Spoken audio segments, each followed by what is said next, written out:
कल जो पैराग्राफ हुआ था अंत में, उसको पढ़ के आगे बढ़ते हैं, जिसमें कहा राजमा ने कि आनंद प्रतीक्षा में है। जिस वस्तु की प्रतीक्षा करता है प्राणी, उसे प्राप्त करके ही प्रसन्नता का अनुभव करता है। भौतिक पदार्थ कुछ काल के लिए प्रसन्नता प्रदान करते हैं, किंतु आनंद कोई क्षणिक भाव नहीं, यह वह स्थायी भाव है जिसमें प्रभु भक्त निरंतर अपने प्रिय की प्रतीक्षा, प्रिय की याद, प्रिय की वाणी एवं प्रिय की समीपता पाता है। प्रतीक्षा में एक आनंद है, यही समझा रहे हैं। और वो प्रतीक्षा ऐसी होती है जिसमें प्रत्येक क्षण हम उसकी समीपता का अनुभव करते हैं, जो हमारा प्रिय है, जो हमारा प्रभु है। भौतिकता में भी हम देखते हैं, भौतिक पदार्थ में कि हमको कुछ पाना है, तो उस पाने के और देखने के, निर्णय लेने के बीच में जो थोड़ी बहुत प्रतीक्षा होती है, उसमें भी अच्छा ही लगता है कि कोई वस्तु की आप प्रतीक्षा कर रहे हैं और जैसे ही वो वस्तु मिलती है कितनी खुशी मिलती है, और जब तक वो मिलती नहीं, थोड़ा उसको पाने के लिए वो लालायित रहता है। तो भौतिक पदार्थ देते हैं, प्रसन्नता का अनुभव भी देते हैं और कुछ हद तक आनंद भी होता है, किंतु यह जो आनंद है भौतिक पदार्थों से, यह जो प्रसन्नता है, यह क्षणिक होती है, थोड़ी देर के लिए होती है। और जैसे ही वो पदार्थ हमें मिल जाता है और बहुत जल्दी ही वो प्रसन्नता धूमिल हो जाती है।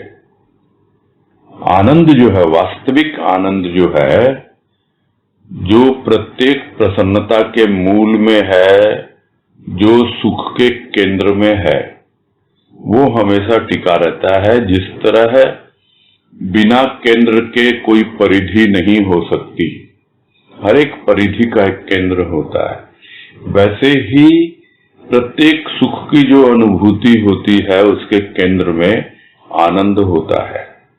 तो वह एक स्थायी भाव है, यानी वो केंद्र पर हमेशा आनंद रहता है, जिसका आधार लेकर के ही हमें सुख मिलता है, प्रसन्नता मिलती है। और यह एक ऐसा स्थायी भाव, उस केंद्र को जो समझ जाता है, जो अपने भीतर में केंद्रित होकर उस केंद्र तक पहुंच जाता है, तो प्रभु का भक्त वो तो निरंतर अपने प्रिय की प्रतीक्षा में, उसकी याद में वो व्याकुल नहीं होता है, वो एक अलग आनंद की अनुभूति करता है। जिस तरह शबरी रोज रोज झाड़ू बुहारती है, राम की प्रतीक्षा करती है, आएंगे राम, तो बड़ा आनंद आता है उसको, क्योंकि कोई मिलता है, मुलाकात होती है, राम आ गए, वो तो एक थोड़ी देर की घटना है। किंतु जो प्रतीक्षा में जो आनंद आता है, वो काफी समय तक रहता है।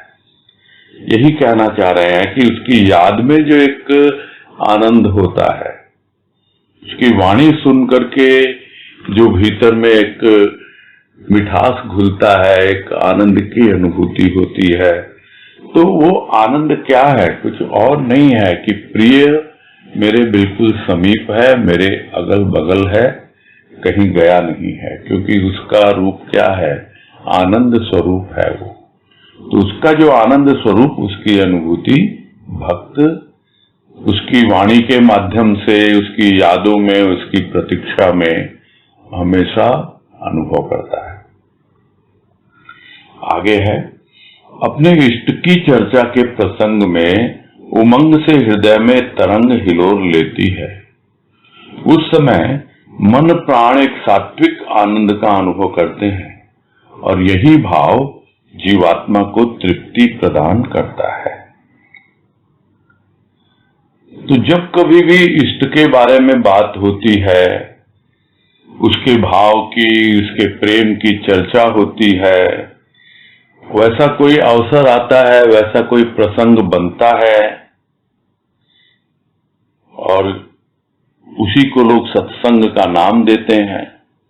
तो वो जो प्रसंग बनता है उसमें इतना भीतर में उत्साह होता है, इतनी उमंग होती है कि जो हृदय का जो सागर है उसमें तरंगे हिलोरे लेने लगती है, तरंगित हो जाता है वो। इष्ट की चर्चा, मेरे प्रभु की चर्चा और उसके भाव के बारे में, उसके जो कुछ भी अभी हम देख रहे हैं, पिछले साल भर से भी ज्यादा समय हो गया कि उसकी चर्चा होगी। क्या समय, क्या दिया है हमको प्रभु ने, कितना उपहार मिला है हमें, और इतना तरंगित होने लगता है हृदय उसकी चर्चा के प्रसंग से ही, इतनी उमंग उठती है। ये सबका हमारा अनुभव है और यह कुछ और नहीं है, यह उसकी कृपा का ही प्रसाद है। तब समझ में आता है कि ये क्या है, एक ऐसा आनंद जिसका अनुभव बहुत रेयर है, बहुत कम मिलता है, क्योंकि उस समय मन और प्राण दोनों एकाकार होकर, मन यानी प्रारंभिक सूक्ष्म की स्थिति और प्राण यानी सूक्ष्माति सूक्ष्म स्थिति, तो प्रारंभ से लेकर अंत तक यानी आदि से अंत सब एकत्रित होकर, एकाकार होकर उस आनंद में समा जाते हैं, और वही एक सात्विक आनंद का अनुभव है। यह नहीं कि मन कहीं और जा रहा है और हमारे प्राणों में कोई और प्यास है, हम कुछ और चाहते हैं। सब एक साथ होकर उस सात्विक आनंद का अनुभव करते हैं। और इस तरह का जो अनुभव है, जो भाव की अनुभूति है, उसी से तो तृप्ति मिलती है जीवात्मा को। इतना तृप्त होता है प्राणी भीतर से कि वो आनंद जिसके बारे में सिर्फ सुना करता था, वो अब अनुभव में आ रहा है, और वो अनुभव भी इतना प्रगाढ़ होता चला जा रहा है, सूक्ष्माति सूक्ष्म होता चला जा रहा है। तब लगता है कि ये आनंद ऐसा भी हो सकता है। नहीं तो छोटी छोटी वस्तुओं में, भौतिक पदार्थों में, भौतिक अवसर में कोई प्रसंग ऐसा आ गया, कोई बातें ऐसी हो गई, बस उसमें ही खुशी की, प्रसन्नता की एक लहर उठती थी, और उसके बाद कुछ नहीं, फिर वैसे का वैसा।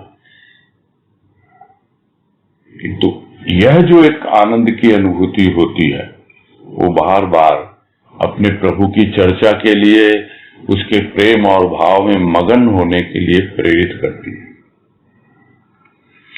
आगे है, हिंसक का आनंद हिंसा में है। शिकारी आनंद के लिए शिकार करता है, किंतु हिंसा में आनंद उसी को प्राप्त होता है जिसका मन गहन अंधकार में ग्रस्त होने के कारण तमोगुण प्रधान है। संसार की वस्तुओं के भोग में तो अधिकतर प्राणी आनंद का अनुभव करते हैं। मनुष्य अन्य प्राणियों से इतर है, इसलिए कि वह केवल भोग के आनंद से ही तृप्त न हो जाए, क्योंकि मानव योनि भोग योनि नहीं अपितु योग योनि है। भोग लिप्सा से ग्रस्त मानव यदि भोग में ही अपना श्रेय मानता है तो एक बहुत बड़े आनंद से वंचित रह जाता है। और ये तो स्वाभाविक है, जैसी जिसकी वृत्ति होती है, उन वृत्तियों से ही उसका मन संचालित होता है, वैसे ही विचार आते हैं। तो जिसकी हिंसक वृत्ति है, जो मार काट में, हिंसा में, इन्हीं सब चीजों में ज्यादा उसको अच्छा लगता है, आनंद आता है, तो उसी में लगा रहता है। वो समझ नहीं पाता है, जिस तरह एक शिकारी का उदाहरण लिया यहाँ पर, कि वो अपने आनंद के लिए वो शिकार करता है,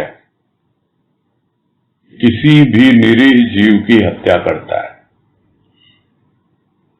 उसने कुछ बिगाड़ा थोड़ा ही था उसका, किंतु नहीं, वो अपने आनंद के लिए करता है, अपनी खुशी के लिए, प्रसन्नता मिलती है उसको उसमें, और हिंसा में ही उसको आनंद मिलता है।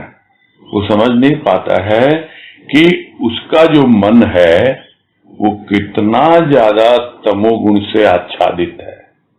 तो तमोगुण बार बार हम जानते हैं, इसका नाम पड़ा ही इसीलिए है, तम यानी अंधकार, यानी एक ऐसा गुण है जो गहन अंधकार में पड़ा रहता है प्राणी का मन, और कुछ समझ ही नहीं आता उसको उसी में अच्छा लगता है, हिंसा में ही उसको आनंद मिलता है, वो जान नहीं पाता है। तो यह तो तमोगुण की एक ऐसी स्थिति है जिसे हम कह सकते हैं अतिवादी स्थिति है, यानी एक्सट्रीम कंडीशन। किंतु दूसरी ओर जब देखते हैं कि संसार के जो प्राणी है उनको तो वस्तुओं के भोग में ही आनंद मिलता है। जो सांसारिक प्राणी है साधारणतः देखा जाता है, उनसे पूछो, नहीं हम कोई शिकार वगैरह तो नहीं करते, हमारी कोई हिंसक वृत्ति भी नहीं है, तो अच्छी बात है। तो सांसारिक वस्तुओं के भोग में ही तो लगे हुए हो तुम, तो ज्यादातर लोग तो उसी में आनंद का अनुभव करते हैं। अब यह जो आनंद है, आनंद मतलब यहां क्या तात्पर्य है, अंग्रेजी में ज्यादा समझ में आएगा, जिसको कहते हैं इंजॉय करते हैं।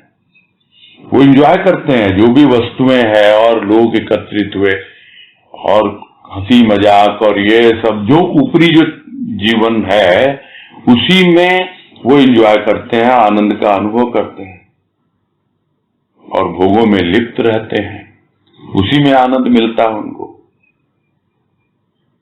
किंतु और जब देखते हैं प्राणियों को और जीवों को तो लगता है वो भी तो इन्हीं सब में लगे हुए हैं।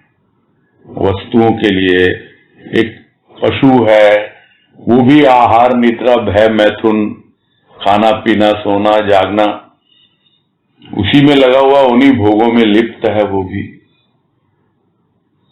और यदि मनुष्य है वो, तो वो मनुष्य इन सबसे तो थोड़ा अलग है ना। वो मनुष्य को समझ में आता है कि मैं इनसे थोड़ा हायर कैटेगरी का हूं, ऊपर धरातल का हूं, तो फिर अलग व्यवहार होना चाहिए उसका, उससे बेटर होना चाहिए, उससे और बेहतर होना चाहिए। तो क्या इसलिए वो आया है इस संसार में कि पूरी तरह भोग से ही लिप्त हो जाए, उसी में तृप्त हो जाए?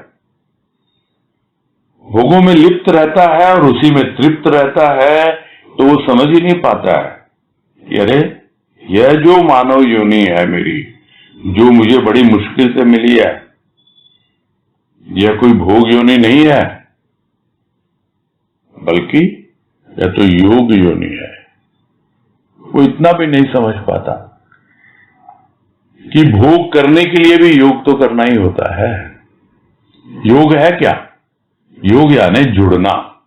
यदि हम भोजन खाना चाहते हैं, यानी भोजन का भोग करना चाहते हैं, तो स्वाभाविक है उस भोजन का सर्वप्रथम हमारे हाथों से योग होगा और उसके बाद हमारे मुख से, जिह्वा से योग होगा। तो बिना योग के तो भोग भी नहीं हो सकता। समझ नहीं पाता वो कि यह जो एक योनि है वो योग योनि है, योग की प्रधानता होनी चाहिए। और जब योग की ओर दृष्टि जाएगी तभी पता लगेगा उसको कि मैं अब तक भोग की लिप्सा में ही ग्रस्त था। लिप्सा क्या है? लिप्सा यानी बहुत ज्यादा तीव्र इच्छा, हर वक्त छोटी छोटी बात पे, जैसे जिह्वा को स्वाद मिल गया एक, दौड़ दौड़ के वही खाना चाहिए उसको। वो इतनी चाट लग जाती है जीव को उसकी कि वही उसको स्वाद मुंह में बैठ जाता है, यानी पूरी तरह वो आसक्त हो गया। भोग क्या है? आसक्त। और भोग की लिप्सा यानी उसके अलावा कुछ सूझता ही नहीं उसको, और उसी में ग्रस्त रहता है मानव। और समझता है कि हाँ भाई यही तो है मेरा जीवन, वस्तु एकत्रित कर लूं, उसको भोग करूं, खूब उनका आनंद उठाऊं, और भोग में ही आनंद समझता है और उसको एंजॉय करता है, सोचता है मेरा जीवन तो बहुत बढ़िया गुजर रहा है, और उसी में समझता है बहुत अच्छा जीवन, यही मेरे लिए श्रेयस्कर है, इससे बढ़िया जीवन कुछ हो ही नहीं सकता। तो ऐसा मानव एक बहुत बड़े आनंद से वंचित रह जाता है, यानी एक बहुत हायर लेवल का, ये तो बहुत लोअर लेवल का आनंद है। हायर लेवल का आनंद जो है कहां से कहां तक जाता है, जो भी बात आई, मन से और प्राण तक। ये तो मन का एंजॉयमेंट है, और मन वो भी कहां, भौतिकता में। और वो ही मन जब अंतर्मुखी होता है तो एक अलग ढंग से आध्यात्मिकता को एंजॉय करता है, और धीरे धीरे प्राणों तक पहुंचेगा, तब उसको पता लगेगा कि आनंद के कितने लेवल होते हैं।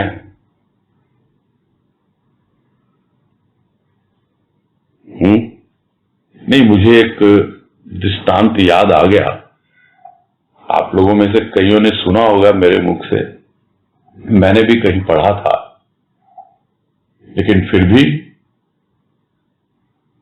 फिर से क्योंकि बातें ऐसी चल रही हैं तो शेयर करने का मन हो गया कि आनंद के क्या क्या लेवल होते हैं। अभी उदाहरण के तौर पर, जैसे आम का सीजन चल रहा है, आम प्रिय है लोगों को, किसी एक को तो बहुत ज्यादा होगा, बस वो तो उसके लिए पागल है आम के लिए। तो क्या करेगा वो, जो एक आम का शौकीन है तो कहां जाएगा, जहां आम मिलता है वहां जाएगा। उसी तरह कोई शौकीन है भगवान को प्राप्त करने के लिए, तो वो कहां जाएगा, जहां उसे भगवान मिले, यानी सत्संग में जाएगा।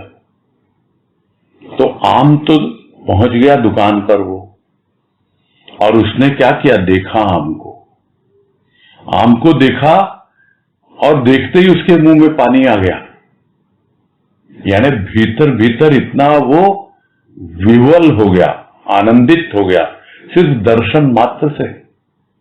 वही अवस्था होती है ये आनंद की दूसरी अवस्था, जब अपने इष्ट को देखा, देखने मात्र से हृदय जो है बिल्कुल रस से भर गया, जैसे मुंह में पानी आ गया वैसे भीतर रस से भर गया। अब वो क्या करेगा, अरे यह आम तो भी यहां रखा हुआ है, तो ये आम मेरा हो जाए, तो उसका मूल्य अदा करता है वो।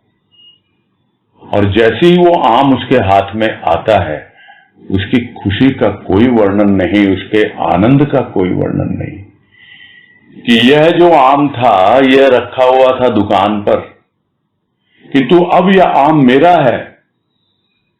वह प्रभु जो था मंदिर में, सत्संग में, कहीं पर विराजित, वह मेरा हो गया, और उसको अपनाकर, अपना बनाकर कितने आनंद की अनुभूति होती है उसे।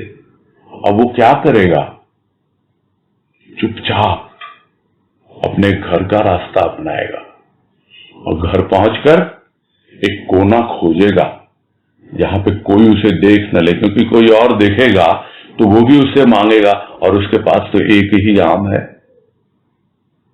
कोना खोजता है और उस आम का स्वाद लेता है।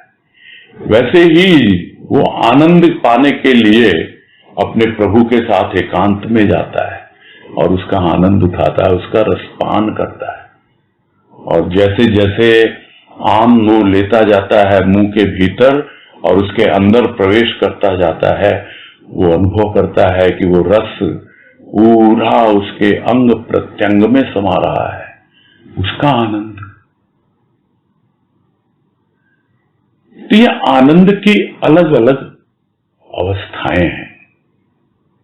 तो जो भोगों में ही लिप्त है वो समझ नहीं पाता है कि आनंद की एक उच्चतम अवस्था भी कुछ हो सकती है, इसलिए वो एक बहुत बड़े आनंद से वंचित रह जाता है।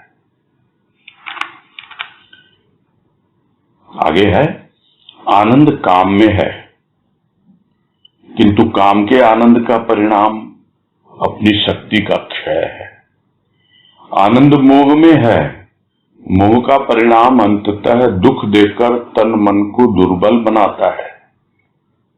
आनंद क्रोध ईर्ष्या लोभ में भी है, किंतु यह अविवेक से प्राप्त आनंद भोग कर प्राणी तन मन में धधकती ज्वाला से स्वयं ही तो जलता है। नहीं नहीं, यह आनंद नहीं। इस आनंद से ही संतुष्ट हो गया प्राणी तो कभी भी सच्चे आनंद का अनुभव नहीं कर पाएगा। तो काम में आनंद है, कामना वासना में, इसमें तो कोई संदेह होता ही नहीं है, किंतु उसका परिणाम क्या होता है? परिणाम अपनी शक्ति का क्षय है। सबको पता है ये।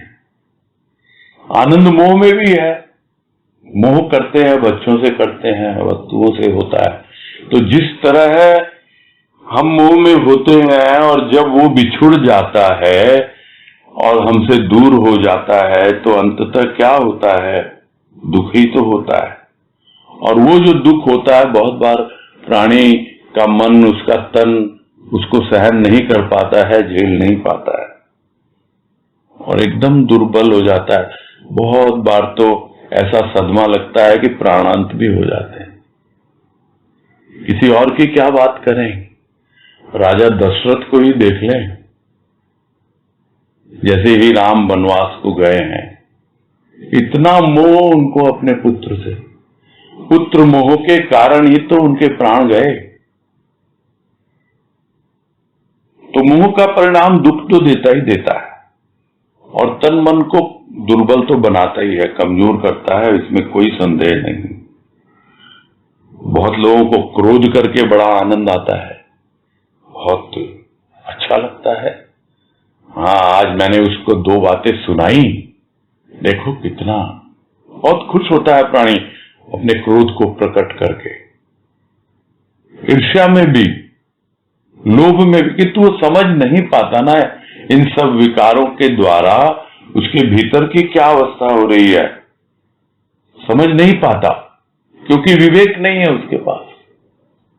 वो विवेक हो तो वो उसे सावधान करे, जो पहले बताया माने कि भाई विवेक के द्वारा सावधानी आती है अपने आप, और साथ साथ मिलती है प्रभु की कृपा।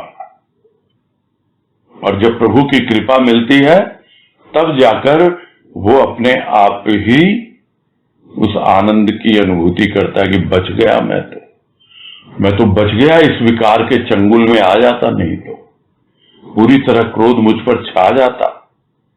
उसी तरह ईर्ष्या है, लोभ है, यह अविवेक से प्राप्त है आनंद। यदि विवेक का व्यवहार करता तो यह आनंद समझ में आ जाता कि ये तो तुम्हें जलाने वाला है और इसको भोग करके प्राणी के तन मन में क्या है, धधकती है ज्वाला, क्रोध में जलता है, ईर्ष्या में जलता है। और सबसे ऊपर तो स्वाभाविक है, जो इसका जनक है वो है अहंकार। पता ही नहीं लगता कि किस तरह ये जला रहा है हमें। धधकती ज्वाला, यहां कह रहे धधक जाती है भीतर से, कोई और नहीं जलता उसमें, स्वयं खुद ही तो जलता है, देख ही नहीं पाता। वो सोचता मैं दूसरे पर क्रोध कर रहा हूं, दूसरे को मैंने खरी खोटी सुना दी। अरे भाई, उसके पहले तो तुम जले ना, क्रोध तुम्हें आया, अब वो तो दूसरे पे छोड़ो, उस पे उसका प्रभाव पड़ा कि नहीं पड़ा। क्रोध में तो जो प्राणी क्रोध करता है सबसे पहले वो जलता है, वो उसको देख नहीं पाता, समझ नहीं पाता। क्यों? क्योंकि विवेक नहीं है उसके पास। और जब समझ में आए तब तो पता लगे कि हाँ भाई, मैं खुद ही तो जल रहा हूं उस क्रोध से, उस ईर्ष्या से। और उसको वो कहता है कि मुझे बड़ा अच्छा लगता है, बड़ा आनंद आता है। तो क्या यही आनंद है? नहीं नहीं, ये आनंद नहीं हो सकता। और यदि इसी में संतुष्ट हो गया कि मुझे तो बहुत अच्छा लगता है सब कामनाओं वासनाओं में लिप्त रहना, क्रोध करना, यानी जितने विकार हैं वो कुछ ऐसे छद्मवेश में आते हैं।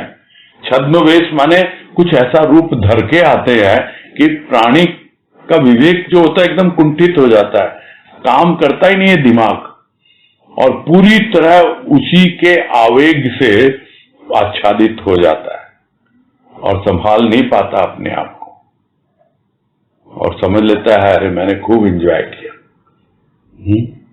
यह कोई आनंद है? अरे इस आनंद से अगर संतुष्ट हो गया प्राणी, तो जो वास्तविक आनंद है, सच्चा आनंद है, शुद्ध आनंद है, क्या कभी उसका अनुभव कर पाएगा? नहीं कर पाएगा। अगर इससे संतुष्ट हो गया तो जब संतुष्ट हैं आप, तो फिर क्या करेंगे आप? इसके अलावा भी कोई आनंद हो सकता है, उसके बारे में सोचता ही नहीं, फिर तो अनुभव नहीं कर पाएगा। ये समझ लेना चाहिए, खुद को ही जला रहा है और समझ रहा है मैं तो आनंद में हूं। और इस तरह का एक उदाहरण गुरुदेव ने दिया है किसी पुस्तक में, हो सकता है बाबा बलदेव वाणी में है ये, कि एक कुत्ता है, मरे हुए जानवर की हड्डी चबा रहा है नहीं उसमें बिल्कुल भी मांस नहीं है, हड्डी चबा रहा है, बहुत अच्छा लग रहा है उसको, खूब एंजॉय कर रहा है, और उसके दांतों से, उसके जबड़े से खून निकल रहा है, और वो ये समझ रहा है कि ये तो जानवर का खून है। अरे ये तेरा अपना खून है भाई, तू खुद जल रहा है, तू खुद अपना नुकसान कर रहा है, समझ नहीं पाता, और उसमें बड़ा एंजॉय कर रहा है वो कुत्ता। तो उससे अलग कोई स्थिति है प्राणी की, जो इन सब चीजों में आनंद उठाना चाहता है या उठा रहा है, और उस आनंद से संतुष्ट यदि हो गया, तब कहां से सच्चे आनंद का अनुभव कर पाएगा? वो नहीं कर पाएगा। आगे है, मन मंत्री बने एवं राज्य सत्य का, आत्मा का हो, तब मनुष्य सच्चे आनंद का अनुभव कर पाएगा। सत्य का अभिषेक मनुष्य के जीवन में सद्गुरु ही करते हैं। सद्गुरु अभिषेक ही नहीं करते, समय समय पर मंत्रणा भी देते हैं प्राणी को। मन जब मंत्री बन इष्ट की आज्ञा का अनुसरण करता है, तभी वह भक्ति, ज्ञान, करुणा, समता एवं अनुराग के आनंद का अनुभव करता है, और तभी वह मुक्ति के योग्य बनता है। अभी क्या है, मन राजा बना हुआ है और पूरा हमारे जीवन का संचालन कर रहा है। तो सच्चे आनंद का अनुभव कैसे होगा ऐसे में?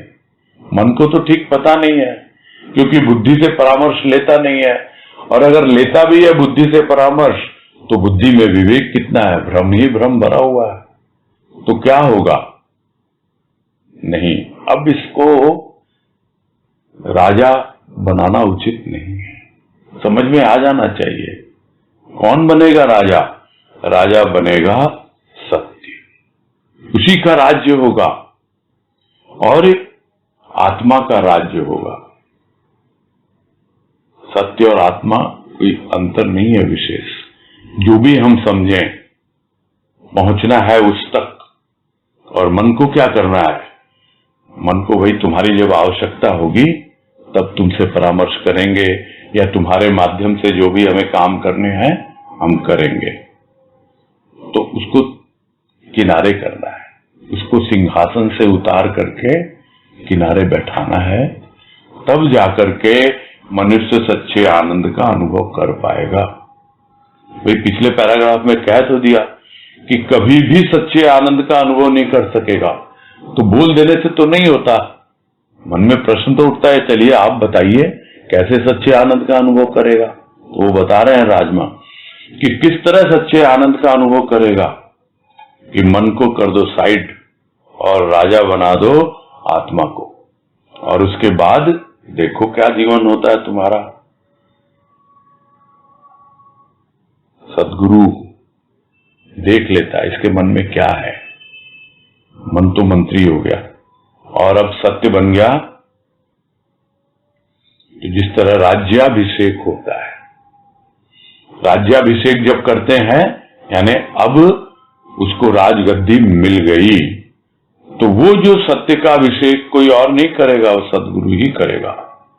तो सद्गुरु जब जीवन में आते हैं और देखते हैं मानव को कि देखो इसकी ये अवस्था, समझाते हैं, और यदि मन को समझ में आ जाए जो सब बातें अभी इसके पहले हुई, कि यदि मन को समझ में आ गया और मन बोला ठीक है मेरे संभाले नहीं संभल रहा है, अब भाई ले तुम अपना संभालो अपना राज्य, तब सत्य का अभिषेक करेंगे सद्गुरु, और उसके बाद में उसको राजपाट सौंपते हैं। तो सिर्फ अभिषेक ही नहीं करते हैं, वो मन के माध्यम से मंत्रणा भी देते हैं प्राणी को, यानी सजेशंस देते हैं, प्रेरणा भी देते हैं, मंत्रणा भी देते हैं, सब तरह की चीजें करते हैं। सिर्फ अभिषेक करके नहीं छोड़ दिया कि बैठा दिया, अब आगे तो चलाना पड़ेगा ना। तो वही तो तंत्र है। तीन चीजें हैं, हम लोग कई बार बात कर चुके हैं। एक है यंत्र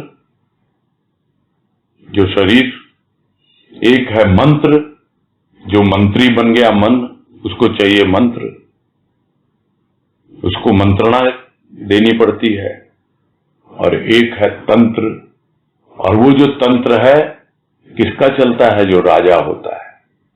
तंत्र यानी सिस्टम प्रोसीजर, जैसे हमारे देश का तंत्र बोलते हैं प्रजातंत्र, किंतु प्रजा किसको चुनती है, राजा को चुनती है या प्राइम मिनिस्टर को चुनती है, लेकिन वो किसके अनुसार चलता है, क्या सिस्टम है, तो उसके लिए है कॉन्स्टिट्यूशन ऑफ इंडिया। तो वैसे ही सत्य का भी एक तंत्र है। कहने को तो देश स्वतंत्र है, किंतु जब तक प्राणी स्वयं को अपने राजा के स्थान पर नहीं बैठाता, सत्य को आत्मा को कैसे भी समझ ले, ये सब बातें एक ही है भाव, तब तक वो स्वतंत्र नहीं है, तब भी वो परतंत्र ही रहेगा, क्योंकि पर के बारे में सोचेगा, अपने बारे में सोचेगा, तब अपने आप सद्गुरु समय समय पर उसको मंत्रणा देते रहते हैं, प्रेरणा देते रहते हैं और आगे बढ़ाते रहते हैं। और मन जब मंत्री बनकर इष्ट की आज्ञा का पालन करता है, उसका अनुसरण करता है, तब देखते हैं किस तरह हमारा जो भीतर का जो सिस्टम है वो कैसा आ गया, पूरी तरह तंत्र बदल जाता है। अब आ गई भक्ति, ज्ञान, करुणा, समता।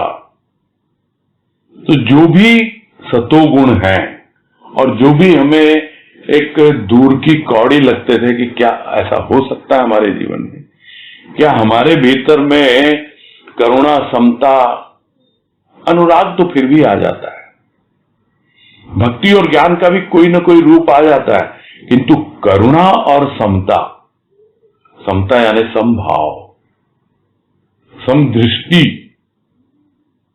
और करुणा यानी किसी के प्रति भी कोई हिंसक भाव नहीं है। हिंसा कहां से आती है, विकारों से आती है। क्रोध हिंसक होता है, सब हिंसक है, काम भी हिंसक है, जिसके ऊपर सवार हो जाती है कामना वासना।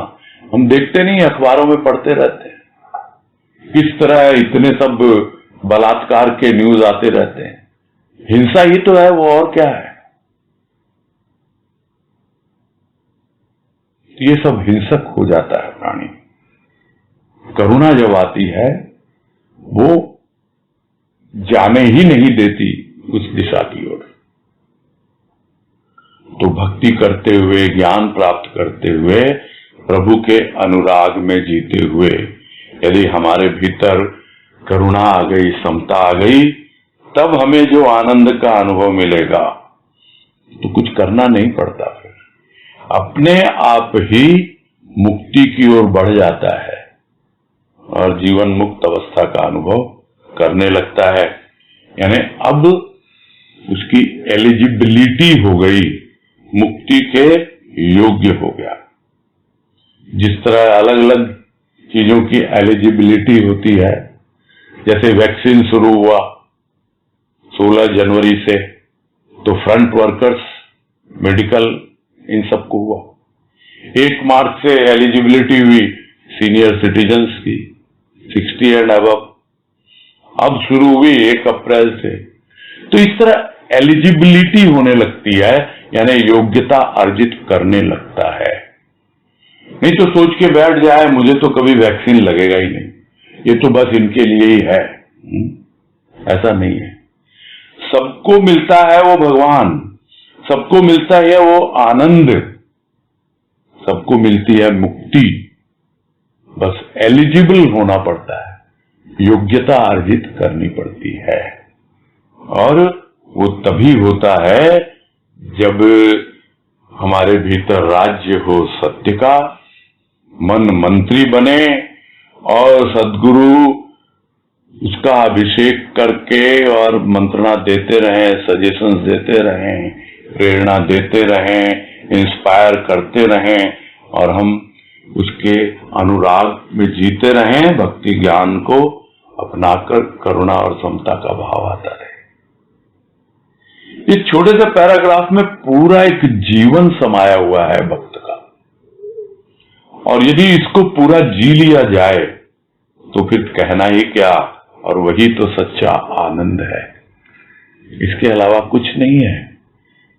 अभी तो बातें मौखिक हो रही हैं आनंद की, वो अनुभूति के स्तर पर हो जाती है। आगे है, मन अपना राज्य सहज ही नहीं छोड़ता। जहां तक उसकी गति है, शक्ति है, वहां तक मन प्रयत्न करता है अपना अधिकार स्थापित करने का। काम क्रोधादि विकार से छूटता है तो भक्ति का अभिमान ले बैठता है, ज्ञान का दंभ ओढ़कर शासन करना चाहता है, इससे भी आगे बढ़ता है तो सिद्धि चमत्कार के भ्रम में फंस दर्प का वेश धारण कर लेता है। मन धोखे से पुनः हमारे जीवन का शासक न बन जाए, इसके लिए सदा ही सद्गुरु की कृपा चाहिए जीवन में। सद्गुरु की कृपा सदा ही सत्य का, आत्मा का शासन चाहती है। अतः मन पर सूक्ष्म दृष्टि रखकर मन के अनेक सूक्ष्म विकारों को परास्त कर प्राणी का पथ प्रशस्त करती है। तो मन का तो स्वभाव भी, अब बैठा तो दिए उसको मंत्री बनाकर, तो वो क्या आसानी से मान लेगा उसको? अपने पूरी ताकत लगाएगा, देखेगा कौन मेरे जान पहचान वाले हैं, उनको इकट्ठा करूं और ये जो गद्दी है वो पलट दूं। जिसको बोलते हैं ना कि गवर्नमेंट को टॉपल कर देते हैं, जिसका शासन चल रहा है उसको हटा दें। तो मन हमेशा चाहेगा कि भाई सत्य का शासन आ गया, कोई बात नहीं, मैं मंत्री तो हूं, सब तो मालूम पड़ता है मुझे कहां क्या हो रहा है। मौका देख के बस वो उस गवर्नमेंट को टॉपल करने के लिए लग जाता है। तो जहां तक उसकी कैपेसिटी है खूब ताकत लगाता है, खूब प्रयत्न करता है और अपना अधिकार भी दिखाता है, देखो मैं ऐसा हूं, मैं ऐसा हूं। जब समझ में आ गया कि काम क्रोध इन सब से तो वही बात बनेगी नहीं, तो कोई बात नहीं, बाहर निकला, भक्ति में लगा। तो भक्ति में लग गया तो भक्ति का अभिमान ले गया है, मैं बहुत बड़ा भक्त हूं, मैं तो ये करता हूं, मैं तो वो करता हूं। मैं तो बहुत ज्ञानी हूं। तो यह जो अभिमान है, यह जो दंभ है, ये सब अहंकार के ही नाम है। ये सब क्या बोले, जुड़वा भाई है ये सब। चाहे उसको आप अभिमान कह दो, दंभ कह दो, सब एक ही है। ये अहंकार के ही जुड़वा है, सब पर्यायवाची हैं उसके। एक शब्द अहंकार से सब समझ में आ जाता है कि भक्ति का अभिमान ले लिया और ज्ञान का दंभ उड़ गया। अब फिर मैं ही तो हूं भाई, मुझे दो शासन, तुम उतरो उतरो यहां से, चलो हटो। नहीं, इतना आसान है क्या? तो और ज्यादा आगे बढ़ेगा। इससे आगे जब बढ़ा कि हाँ भाई बात तो इससे बनी नहीं, तो अब सिद्धियों के चमत्कार में फंस गया। फंसा देता है प्राणी को उसी में, और उसकी बातें होने भी लगती है। जो बोलता है सिद्ध हो जाती है, जो कहता है, जो इशारे करता है, कुछ भी सब अब उसी में, अब उसको अहंकार हो गया। और दर्प का भी वही मतलब है, ओढ़ लेता है ऊपर से, समझ नहीं पाता कि ये दर्प एक ऐसा सर्प है जिसको एकमात्र शिव ही धारण कर सकता है। और तू लेके बैठा इस सर्प को अपने गले में। अरे गले की फांस बन जाएगा ये चमत्कार, ये सिद्धियां तेरे लिए, समझ नहीं पाता। इस तरह करता है मन, फिर धोखा देता है। तो धोखे से फिर से हमारे जीवन में शासक बनने की कोशिश तो करता है, लेकिन हमको चाहिए विवेक, हमको चाहिए सद्गुरु की कृपा। और ये बात तो बहुत पहले ही समझा दी, राजमा ने बहुत पहले समझा दी। विवेक चाहिए, सद्गुरु की कृपा चाहिए। और सद्गुरु की कृपा क्या चाहती है? वो चाहती है हमेशा सत्य का, आत्मा का ही शासन हो। तो फिर विवेक क्या करेगा? वो सूक्ष्म दृष्टि से देखेगा, मन को देखेगा। अरे अब जो विकार है उनका रूप बदल गया। पहले वो मोटे मोटे दिखाई पड़ते थे, ये क्रोध, ये बुद्धि, ये लोभ, ये मद मोह, सब दिखते थे। और अब सूक्ष्म रूप बन गया उन विकारों का, पकड़ में नहीं आते जल्दी से। कौन सा रूप धारण करके आ जाते हैं, कभी भक्ति का रूप, कभी ज्ञान का रूप, कभी सिद्धियों का रूप लेके आते हैं ये। तो कौन देखेगा उसको? सद्गुरु की कृपा, वो देती है वो सूक्ष्म दृष्टि। और ये मन के जो सूक्ष्म विकार हैं उनको परास्त करती है, हरा देती है, बाहर निकाल देती है। और तब जाकर के प्राणी का पथ जो है प्रशस्त होता है, यानी आगे बढ़ता रहता है।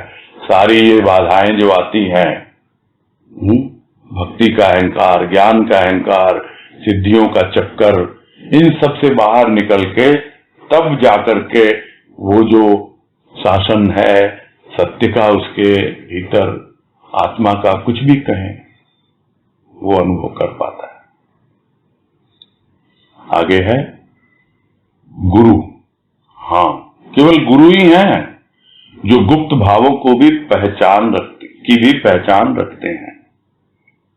रूह के ऊपर के तनिक से अंधेरे को भी सहन नहीं कर पाते। अपने बालक के हृदय पर किसी भी प्रकार का आवरण गुरु देख नहीं सकता।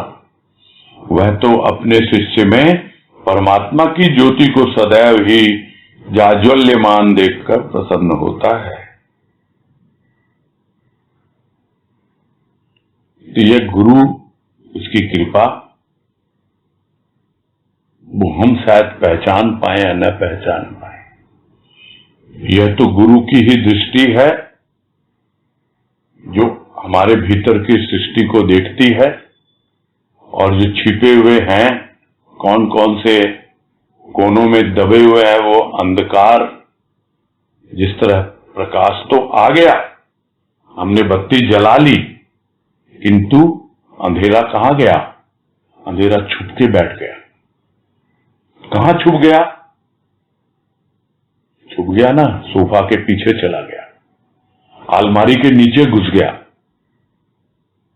हमको दिखाई नहीं देता।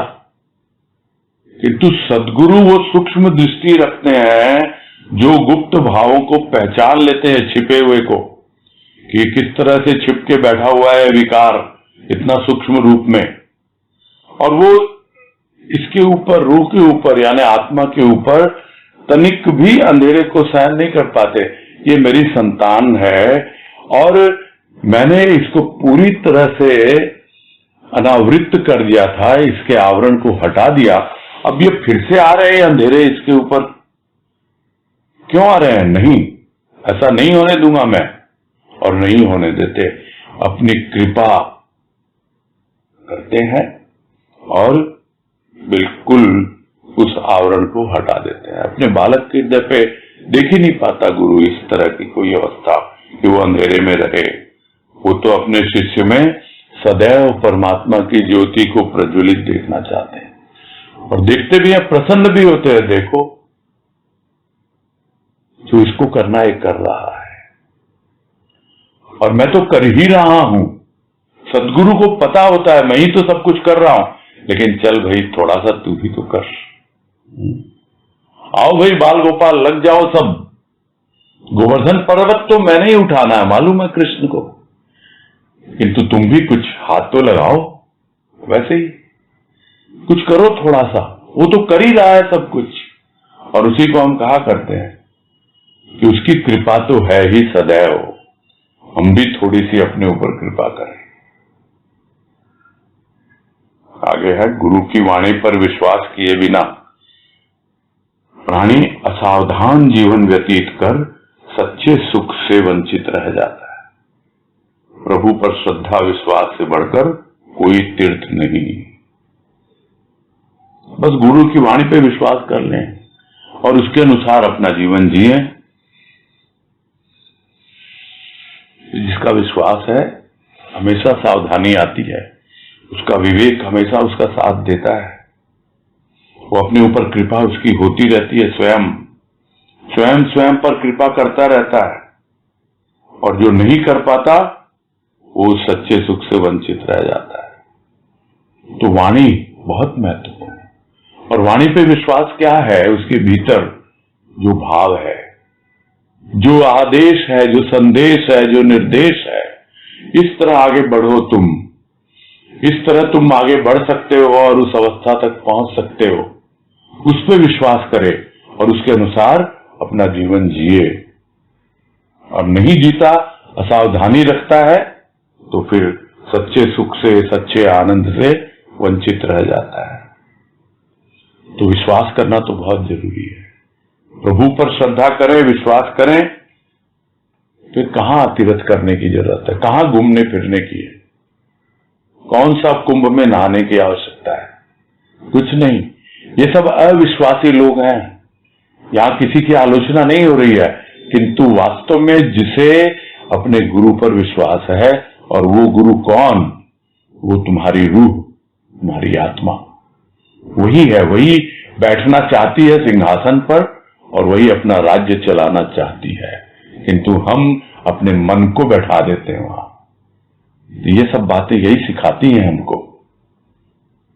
कहां तीर्थ में जाओगे, कहां पर तुम यहां वहां घूमोगे, कुछ नहीं करना, इसके चरण ही सब कुछ है, उसी में श्रद्धा और विश्वास रखें, से बढ़कर कोई तीर्थ नहीं। आगे है, सभी आशाएं पूर्ण भी हो सकती हैं एवं निराशा में भी परिवर्तित हो सकती है। अंधकार में जगत में प्रभु से प्रेम की आशा पूर्ण होकर पथ प्रशस्त करती मानव का। तो जरूरी नहीं कि सारी की सारी आशाएं पूर्ण हों, यही कहना चाह रहे हैं। तो आशा रखनी चाहिए, लेकिन निराशा से भी घबराना नहीं चाहिए। हो सकता है उसमें परिवर्तित हो जाए, किंतु प्रभु से प्रेम की जो आशा है वो तो पूर्ण होती ही होती है, और पूर्ण होती ही नहीं, आगे मार्ग प्रशस्त भी करती है, आगे बढ़ाती है मानव को। प्रभु से प्रेम करें, अपने आप रास्ता दिखता जाता है, वो दिखलाता जाता है। ये आशा तो पूर्ण होती ही होती है। बाकी आशाएं रखेंगे, हो सकता है पूर्ण हो या न हो सकता है वो आशा निराशा में परिवर्तित हो जाए, किंतु यह आशा यह तो पूरी होती ही है। और अंत में कह रहे हैं, भौतिक आनंद का अनुभव भौतिक प्रेम के द्वारा सभी अनुभव करते हैं। भौतिक सुख की बाधा प्राणी सहन नहीं कर पाता। दिव्य आनंद का अनुभव दिव्य प्रेम से ही संभव है। परमात्मा के प्रेम का आनंद किसी वस्तु की अपेक्षा नहीं करता। पूर्ण परमात्मा उसकी स्मृति मात्र से मन प्राण आनंद की तरंग से परिपूर्ण हो मनुष्य के सभी पाप ताप संताप का प्रक्षालन करने में समर्थ है।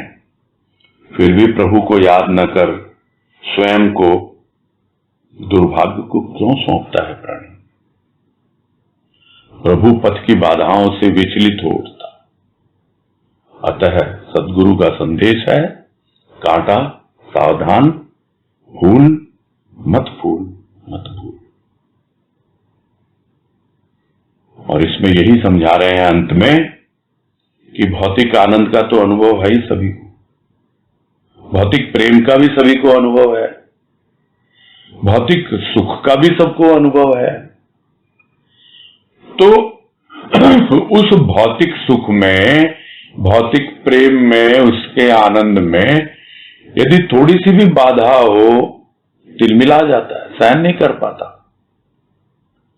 किंतु प्रभु के प्रेम में, प्रभु के आनंद में, और वो जो सच्चा सुख है, आनंद है, उसमें थोड़ा बहुत व्यवधान आ भी जाता है तो कोई फर्क नहीं पड़ता, चलता है, क्या करें, कोई बात नहीं है। ये तो भाई देखना तो होगा ना, घर परिवार, उसमें बाधा नहीं आनी चाहिए, तो वो सहन नहीं होती, लेकिन ये सहन हो जाता है। भाई चाहिए दिव्य आनंद ना, तो दिव्य आनंद का अनुभव तो दिव्य प्रेम से ही होगा। ये दुनियादारी के प्रेम से आप प्रभु तक नहीं पहुंच सकते। दिव्य यानी दैवी, यानी कुछ ऐसा जो अनुपम है, अलौकिक है, वैसा प्रेम, वो प्रेम करेंगे जो आज तक आपने किया ही नहीं, लोगों से किया है किंतु उसमें शुद्धता नहीं होती है। प्योर फॉर्म में जब तक नहीं आएगा प्रेम और प्रभु के साथ नहीं होगा, तब तक उस दिव्य आनंद की, सच्चे आनंद की अनुभूति संभव नहीं हो पाती है। तो दिव्य आनंद का अनुभव दिव्य प्रेम से ही संभव है। और परमात्मा के प्रति जो प्रेम होता है, इसके लिए कोई वस्तु की आवश्यकता नहीं है कि ये भेंट करेंगे उसको तब लगेगा कि हम उसे प्रेम करते हैं। क्योंकि दुनियादारी में तो उसी का अभ्यास पड़ा हुआ है कि भाई कोई गिफ्ट दो तो सामने वाले को लगेगा मुझसे प्रेम करता है, और फिर एक्सपेक्टेशन होने लगती है कि हमको भी रिटर्न गिफ्ट मिले। और ये जब सत्संग में सुनते हैं ये सब बातें, तब ये पढ़े जा रहा है, तब मालूम पड़ता है कि वो किसी वस्तु की अपेक्षा नहीं रखता है कि तुम कुछ प्रसाद चढ़ाओ, कुछ चढ़ावा दो, कुछ ये करो। प्रेम करो भाई, इतनी सी तो बात है।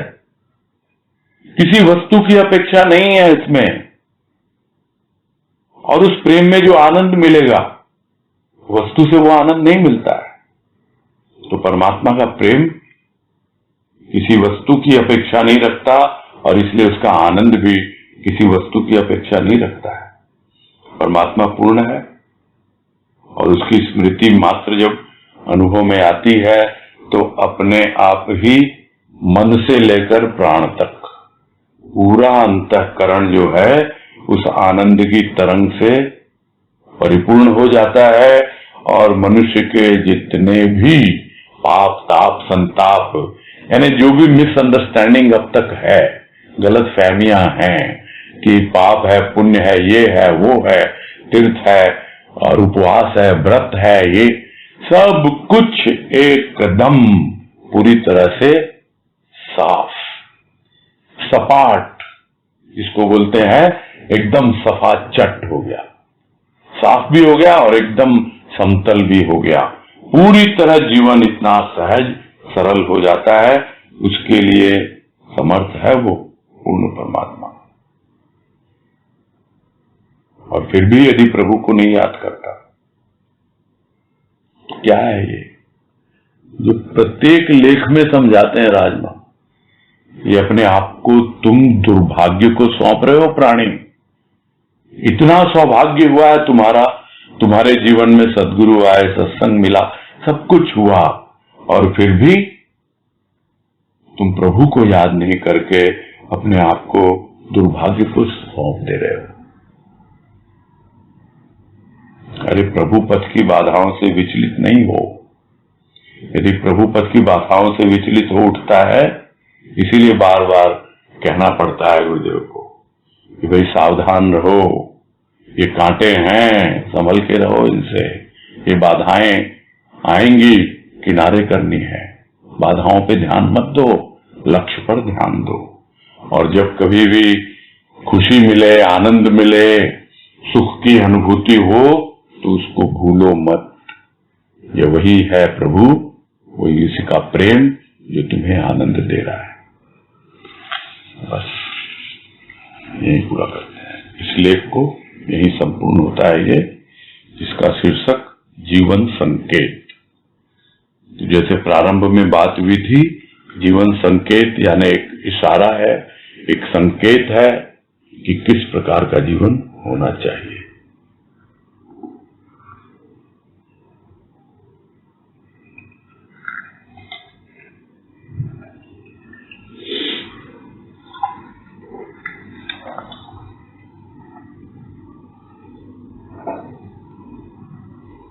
नीतू गुप्ता।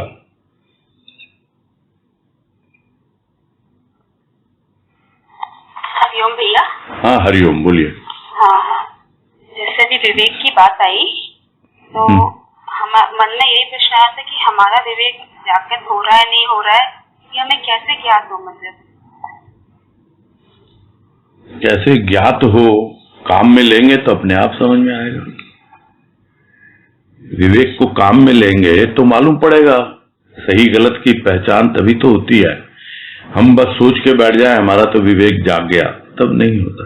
उसको काम में लेना होगा, सही जगह पे इस्तेमाल करेंगे तो अपने आप हमको अनुभव मिलेंगे और सही गलत की पहचान होगी कि वास्तव में विवेक जागा है या नहीं जागा है। विवेक तो है, कल परसों भी बात हुई ना, ये विवेक तो है हमारे पास, ऐसा नहीं है, किंतु वो दूसरी दिशा में है। जो बातें हो रही हैं बार बार, प्रेम तो है हमारे पास किंतु दूसरी दिशा में है। हम सुख की अनुभूति करते हैं, आनंद की अनुभूति करते हैं किंतु दूसरी दिशा में करते हैं। यही बात विवेक के लिए भी है। सब कुछ दिया है परमात्मा ने, बस दिशा बदली, दशा सुधरी, इतनी सी तो बात है। मन में तो छोटा सा प्रश्न आया था, हालांकि छोटा मोह बड़ी बात वही बात होगी भैया जी। जैसे मन कुशल मंत्री बनना चाहता है, मगर पता है कि अभी पात्रता नहीं है, मगर चाहे कि बीरबल जैसा मंत्री मन बने और अपने परमात्मा सदगुरु का कुशल मंत्री बनना चाहता है, क्योंकि तभी राज्य कुशलता से चल सकेगा। तो यही मन में प्रश्न आया था कि बस कमियां सामने आती रहे और अपन उसको मतलब दूर करते रहे, बस यही गुरुदेव से मन में एक प्रश्न आया था। हाँ वही है, वही बिल्कुल वही है। गुरु कृपा ही केवलम, इसके पहले हुआ था ना, और इसमें भी बार बार आया है कि गुरु की कृपा होती है, वो अपने बालक को देख ही नहीं पाता उस अवस्था में। तो शरणागति से प्रारंभ होती है बातें, ये हमेशा आती है, और फिर समर्पण होना बहुत आवश्यक है। सब कुछ सौंप दें उसको, समर्पित कर दें तो वो पूरा ख्याल रखता है, इसमें कोई संदेह नहीं होना चाहिए किसी को। हरिओम। तनुश्री। प्रणाम भैया। हाँ नमस्कार, बोलो। वो लेख के शुरू में बात आई थी कि जैसे हमको सावधानी रखनी कि मन के जो कांटे हैं उनको बीत के दूर कर देना है, और अभी ये बात आई कि हम सत्य को राज्य सौंपते और मन को मंत्री बनाते।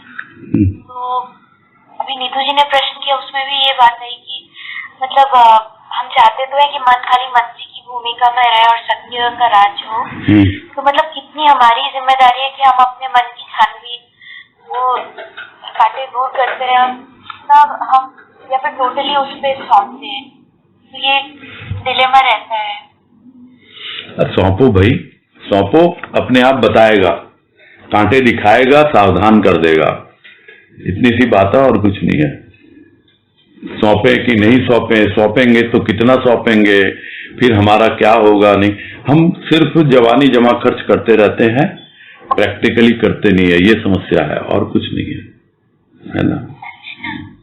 सौंप दो, सब समझ में आ जाएगा अपने आप, वो समझाने वाला सब समझा देगा।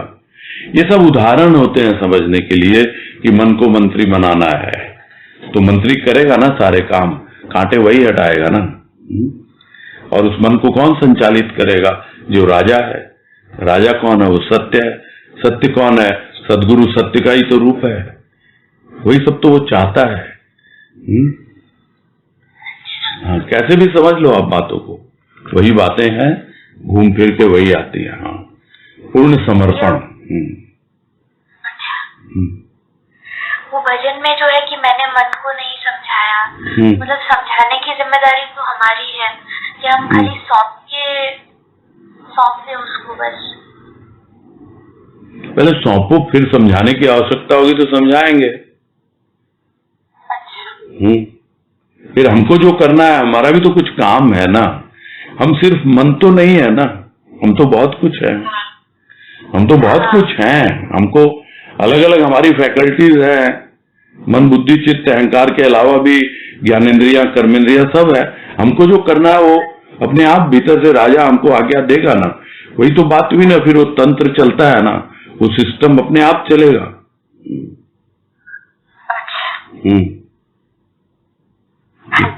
ठीक है। भैया हरिओम। हाँ, हरिओम। ठीक है, फिर पूरा करते हैं।